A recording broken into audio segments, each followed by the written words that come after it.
El sueño de llegar al mar por Occidente estuvo presente en los hombres y las mujeres de Antioquia desde los albores del siglo XVIII.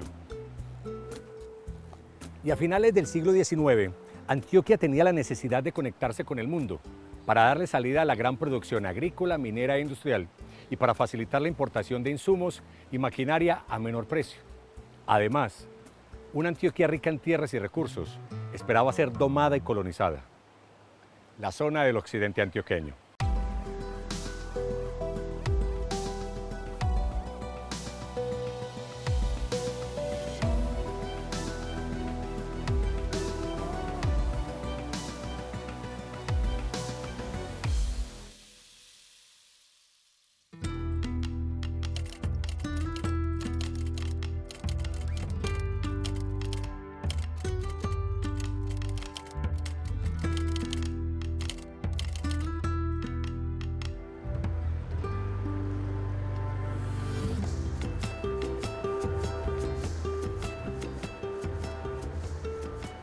En 1886, el gobernador de Antioquia, Marceliano Vélez, había ordenado la creación del Camino de Occidente, con la finalidad de materializar un sueño de antaño, de unir a Medellín con el mar en Urabá. Para tal efecto, nombró a Juan Enrique White para que dirigiera la obra y creó la Junta del Camino, encargada de verificar que todo marchara bien y de enviar aprovisionamiento.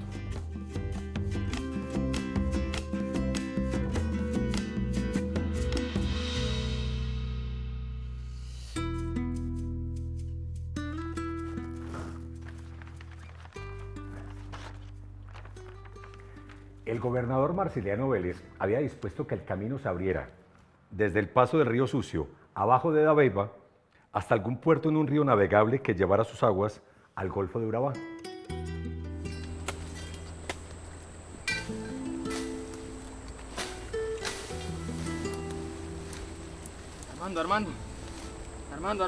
Armando, espera, ¿qué? Me fue el mundo, Armando. Yo soy la fiera que te agarró vos también. Espera, hoy busco ayuda.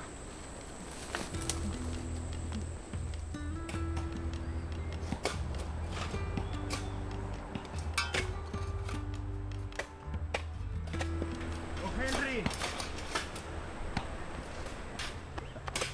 Al parecer Elías también está con la fiebre, señor. ¿Cómo va a ser? Y está cerca. ¿Y puede llegar hasta el campamento? Creo que con mi ayuda sí puede, señor. Entonces hágame el favor, hombre, y lo arrime, ¿sí? Y Listo, mientras tanto voy a pedir refuerzos que ya con tanto hombre enfermo me preocupan. Listo, Vaya, gracias. Las enfermedades de los trabajadores no fueron las únicas dificultades que enfrentaron. El camino trazado tenía barreras naturales difíciles de cruzar, como el cerrazón de Río Sucio, sin mencionar los ríos, entre ellos el Cauca, además de las características de la selva, con maderas duras difíciles de cortar. Obstáculos muchos. Primero que todo, geográficamente es una ruta, era vencer la montaña, era vencer diferentes tipos de climas y era vencer también en sí la selva, la manigua, ¿cierto? Fue una carretera que comenzó a construirse desde el 1 de junio de 1926 y no se terminó sino hasta finales de la década de los 50.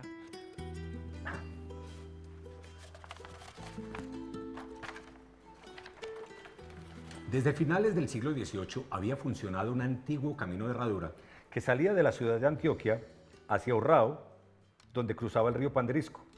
De allí buscaban el río Arquía, donde tomaban unas barcazas que llegaban hasta el río Atrato. Luego de allí hacia el Golfo de Urabá. Sin embargo, a mediados del siglo XIX, durante la presidencia de Santander, el propósito era buscar una vía más cómoda, que sirviera mejor que aquel viejo camino. La primera empresa, liderada por Carlos Segismundo de Greiff, abrió un camino que iniciaba en Frontino y continuó hasta Murindó.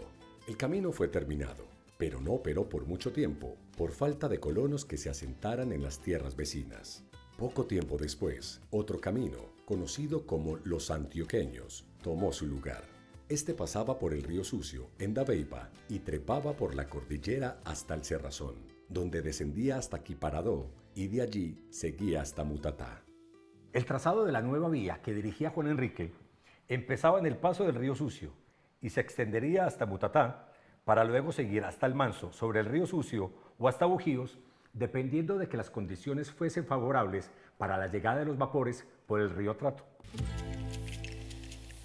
El proceso de construcción del camino iba de la mano del proceso de colonización de Occidente, como se había visto con el camino de Grave y el de los antioqueños. Los colonos, a quienes se les había adjudicado los terrenos baldíos, estaban comprometidos a desmalezar y mantener en buen estado la vía colindante con su tierra, además de poner a producir su terruño y, por supuesto, a darle uso a la vía, que a su vez se llenaría de fondas y posadas. En este año y medio es imposible abrir un camino por montes desconocidos, poblarlo con gente, construir fondas y potreros.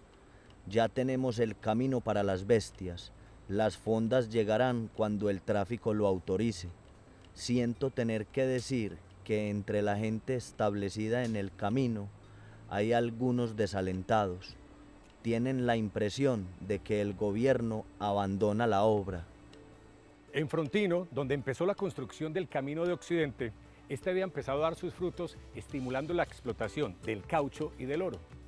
Sin embargo, en el resto del camino, la situación sería muy distinta. Los colonos veían que el gobierno tenía poca voluntad de apoyar la obra. Hay una cosa bien interesante, y es que el Urabá no era un sitio no llamaba mucho la atención para colonizar. Ingentes esfuerzos había llevado a cabo la gobernación de Antioquia para impulsar la colonización del Urabá antioqueño. Incluso durante las primeras décadas del siglo XX aparecían anuncios en la prensa en donde se le invitaba al colono y se le daba unas prebendas o se les daba unas facilidades en tierras, en préstamos, bueno, para que se fueran a ubicar allí. Sin embargo, el detonante final para que la colonización en el Urabá pudiera ser posible fue la terminación de la carretera. Como les venía contando, muchachos, al frente de la Candelaria... A la obra se habían asignado 100 zapadores del ejército como trabajadores, bajo la dirección del comandante Francisco Jaramillo Uribe. Para su manutención, los campesinos iban a la obra a vender productos a precios muy favorables. Sin embargo, para 1887, cuando la obra llevaba 35 kilómetros, el gobierno nacional redujo a la mitad los soldados asignados para Antioquia, lo que obligó a la tropa y a su comandante Francisco Jaramillo a dejar la obra. Señor gobernador. Adelante, hombre José María. Estaba esperándolo. ¿Cómo está? Bien, usted. Muy bien, gracias. En 1887, el gobernador Marceliano Vélez dictó un decreto que permitió la construcción de un camino de ruedas que conectara Santa Fe de Antioquia, San Jerónimo y Sopetrán a través de un puente colgante, y encomendó al ingeniero José María Villa, quien estaba construyendo el puente sobre la Pintada, para que se encargara de los estudios pertinentes. Increíblemente dotado para las matemáticas, José María Villa estudió en el Colegio del Estado. Luego, pasó a estudiar a la Escuela de Artes y Oficios, donde también fue profesor, y en 1876 viajó a Nueva Jersey a estudiar en el Stevens Institute of Technology, con una beca que debido a las guerras civiles en Colombia fue cancelada a los 2 años. Sin embargo, pidió a sus maestros validar las materias que le faltaban y debido a su excelencia académica, obtuvo el título de ingeniero, pudiendo participar en la construcción del puente de Brooklyn. A su regreso, fue el responsable de diseñar y dirigir la obra de 4 puentes sobre el río Cauca, como el puente de Iglesias entre Fredonia y Jericó, el puente de Pescadero entre Yarumal e Ituango, un puente sobre la quebrada Santa Elena que daba continuidad a la carrera Girardot en Medellín, el puente de la Pintada y el puente de Occidente, entre otros. Para 1894, el camino ya estaba construido hasta Pavarononcito, sobre el río Sucio, 100 kilómetros después de Frontino, donde empezó, y todavía faltaban 150 kilómetros para llegar a Turbo. Entonces, llegó la guerra civil y el camino se cerró. Los puentes entre Dabeiba y Pavarononcito se cayeron y los colonos empezaron a abandonar los terrenos. Ese camino, que desde hace un siglo ha recibido poco apoyo de gobernantes y el desprecio de muchos, y por eso representa dineros y esfuerzos perdidos, no fue acometido con la idea de proveer una vía que pudiera hacer competencia a la de Puerto Berrío y al centro, sino para abrir a los industriales un territorio de variados climas, el más fértil y el mejor situado de Colombia para el comercio exterior, teniendo vastos territorios al occidente desocupados. Es antieconómico y antipolítico el no facilitar su colonización. Aunque las palabras del ingeniero Juan Enrique White eran contundentes, se necesitarían 30 años después de la finalización del Puente de Occidente para que la nación y el departamento retomaran el proyecto de la carretera al mar por Occidente. La pujanza de nuestra gente, sumada al auge de la minería y la agricultura y al desarrollo de la industria, nos exigían tener más y mejores vías de comunicación con el mundo. El camino al mar por Occidente y la colonización de estas ricas tierras fueron un sueño vigente desde el siglo XVIII, que no presentó pocas dificultades, entre ellas las grandes barreras naturales como las peñas y cimas y los caudalosos ríos, entre ellos y sobre todo el Cauca. Para construir el camino hacia el mar por Occidente, se requería hallar una manera rápida y segura para cruzar el Cauca. Movidos por esta necesidad, un grupo de antioqueños tomó la iniciativa de promover el proyecto y hacerlo en jurisdicción del municipio de la ciudad de Antioquia, como se conocía en aquel entonces a Santa Fe de Antioquia.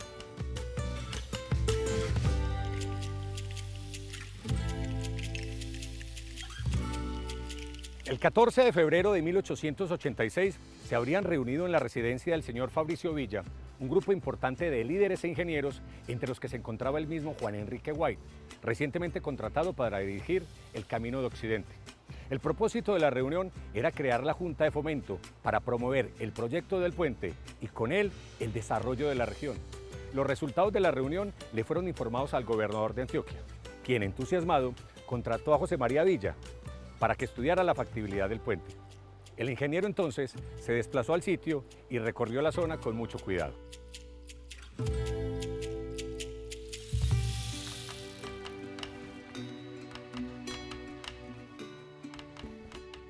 La experiencia adquirida en los puentes le permitieron al ingeniero enfocarse en 3 aspectos para su estudio de factibilidad. El primero, la ubicación. El segundo, el análisis de los materiales necesarios y los costos. Y el tercero, el análisis de la rentabilidad del proyecto. El 20 de mayo entregó el informe de 13 páginas. Se seleccionó el sitio conocido como Quebrada Seca para la construcción del puente. Allí, el río corre entre 2 rocas, lo que permitía que se construyeran los estribos laterales sobre ellas. Dadas las características de la zona, lo procedente era construir con madera y ladrillo, en lugar de hacerlo con hierro y acero, para evitar importar estos materiales a altos costos y sufrir las consecuencias de su transporte por las deficientes vías de comunicación. El hierro y el acero se usaría solo para herrajes, ganchos, tornillos, grapas y, por supuesto, los cables. Y en cuanto a los costos, estimó que serían entre 80.000 y 100.000 pesos, aunque estima que anualmente el puente daría una rentabilidad de 10.000 pesos, equivalente a lo que producen 2 barcazas, por lo que se veía desde el principio la necesidad de acudir a cooperación del gobierno y de particulares. José María Villa había nacido en Sopetrán y siempre quiso ser ingeniero. Entonces el gobernador Pedro Justo Berrío le consigue con la Asamblea de Antioquia una beca para que haga la carrera en los Estados Unidos. Termina sus estudios y se queda trabajando como ingeniero auxiliar de los diseños y construcción del puente de Brooklyn. Lo que José María Villa vio allá en Brooklyn, aquí no existía.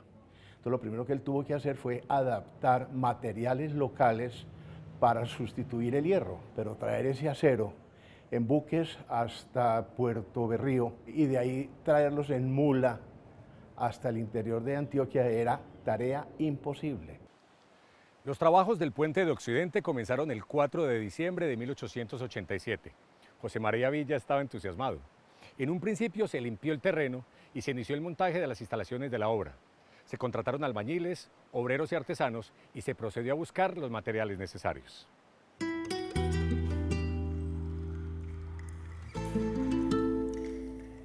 Aunque existe el mito de que José María hacía los cálculos en la arena y que estos eran borrados por el agua del río. La realidad es que la cantina de paredes blanqueadas rápidamente pasó a llenarse con bosquejos y ecuaciones cuidadosamente elaboradas por el ingeniero, más teniendo en cuenta que proponía, para el puente de Occidente, una metodología inversa a la usada tradicionalmente para la construcción de puentes colgantes. No podemos importar los cables armados ensamblados en fábrica porque resultan tan pesados que las mulas no los podrían cargar. Entonces debemos importar rollos de alambre delgado de 3 milímetros y ensamblar los cables en el sitio. Eso nos da una idea de las dificultades. El puente tendría una longitud de 291 metros y un ancho de 8.70. La luz media sobre el río Cauca sería de 15 metros. Las vigas longitudinales descansarían sobre 93 vigas transversales de 8.63 metros de longitud cada una, unidas entre sí por piezas de madera, acopladas con ensambles dentados y unidas por pernos y placas de hierro. Las vigas colgarían de cables de acero de 10 centímetros de diámetro, mediante 4 varillas, llamadas péndolas. Los cables se apoyarían en la parte alta de las torres y se asegurarían en los anclajes externos. Las vías, por su parte, tendrían barandas en los bordes para seguridad de transeúntes y para aumentar la estabilidad del piso.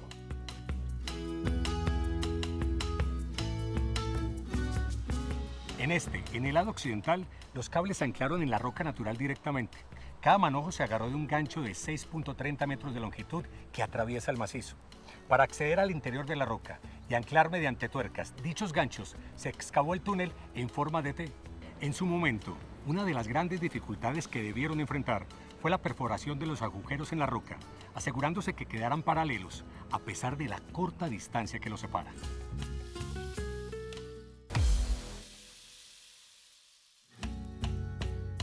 Los planos, hechos en papel de coco y con tinta china, grandes, de 10 metros cada uno, más o menos, tenían explicaciones tan precisas como la manera en que debían unirse las maderas entre sí, cómo se debían juntar las mulas para llevar los cables y qué debían comer. A ese nivel de detalle llegaba José María Villa.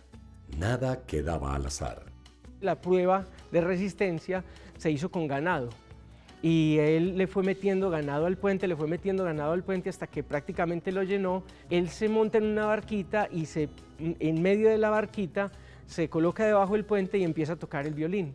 Y allí deja el puente un rato probando la resistencia con estas cabezas de ganado y finalmente el puente resiste. El 30 de noviembre de 1894 se permitió el paso de bestias y ganado por el puente, aunque las obras aún no se habían terminado oficialmente. El año siguiente fue difícil. Estalló la guerra civil en Colombia y aunque no hubo combates propiamente dichos en el territorio antioqueño, sí se tuvieron que destinar hombres y recursos para la guerra, por lo que los trabajos en el puente disminuyeron. Ya para esta época el gobernador de Antioquia era el señor Julián Koch-Bayer y él decidió que era necesario inaugurar el puente de Occidente. Así que se fijó el 27 de diciembre de 1895 como la fecha oficial, el día que se celebraba la fiesta de los negritos en la ciudad de Antioquia. Me refiero principalmente a la conquista industrial del territorio occidental de Antioquia, verdadera tierra prometida, donde en estado latente reside el pan de futuras generaciones. A esa región debemos dirigir nuestras miradas, nuestros pasos y nuestros esfuerzos, con intrépida fe, con el valor de Colón, cuyo mérito no consistió en llegar, sino en haber partido.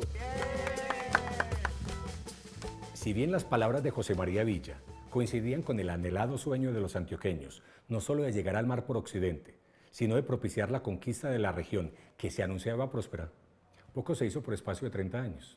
No fue hasta 1926, cuando un grupo de líderes y empresarios, inspirados por don Gonzalo Mejía, decidieron acometer finalmente la carretera al mar.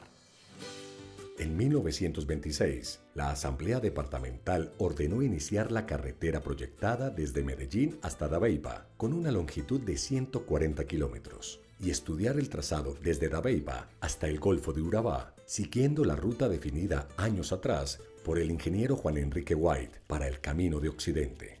Para este trabajo se contrató a la firma R.W. Hubbard & Company. El puerto se proyectaba en Ecoclí, pues la bahía de Turbo tenía poca profundidad y muchos manglares. Para la carretera al mar, se pensó que el paso del Cauca se haría inicialmente por este puente, para evitar los costos de uno nuevo. No obstante, había un problema. Este puente había sido construido para el paso de bestias, no de vehículos a motor. Pasan 30 años y en 1926 Gonzalo Mejía, un gran visionario y un gran promotor del desarrollo de Antioquia, le propone nuevamente a la comunidad, al gobierno y a los inversionistas privados que se haga la carretera al mar. Ese proyecto ya finalmente es exitoso y tarda 30 años más en construirse entre 1926 y 1954 cuando se pone en servicio. Miren esto. Dos altos, el de Boquerón en la cordillera central y el del Toyo en la occidental, dificultaban los trabajos en el tramo inicial de la obra. Así que para 1930, cuando se llegó la Gran Depresión, solo se habría avanzado un poco más allá de la ciudad de Antioquia. La carretera al mar se entregó completa el 13 de junio de 1954 y fue inaugurada oficialmente el 28 de enero de 1955. Con la terminación de la carretera, el Urabá estuvo en el mapa de la colonización. Empezó entonces el cultivo del banano a principios de la década de los 60 en el Urabá y eso fue el boom colonial.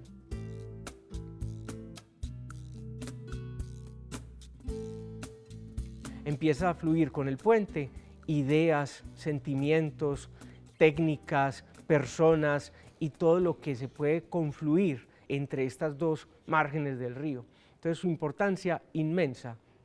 Técnicamente, una obra majestuosa.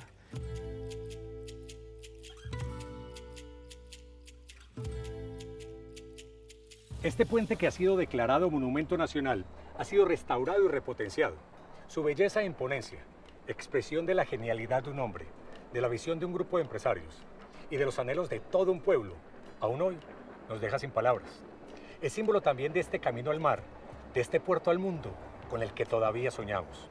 Hoy, después de más de 100 años, este puente permanece firme, apoyado en las dos orillas que un día transformó, dejando constancia en la historia de eso que algún día fuimos.